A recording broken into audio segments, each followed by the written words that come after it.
طيب ماذا دار في قصه انذار طارق حامد؟ حصل اتصال من بعض الحكام، حكم المساعد، هم عاملين زي ايه، عارف يقول لك ايه، كلمه سر كده او شفره او سيم. انذار تاني، انذار تاني، قعدوا يقولوا له انذار تاني. عارف اللي بيقول لك ايه، انذار انذار انذار. هو قال لهم لا ما فيهاش حاجه. الجهاز اللي بيقعد بالظبط يعيد ده اتقال له، وهو قال لهم لا ما فيهاش حاجه.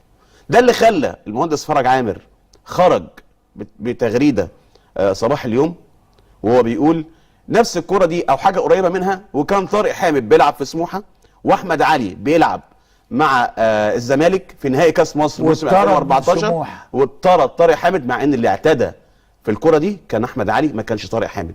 قال جهاد جريشه طرد لنا طارق حامد ولعبنا 10، والزمالك بعدها تفوق واحرز هدف الفوز، وانتهى اللقاء بفوز نادي الزمالك. طب ما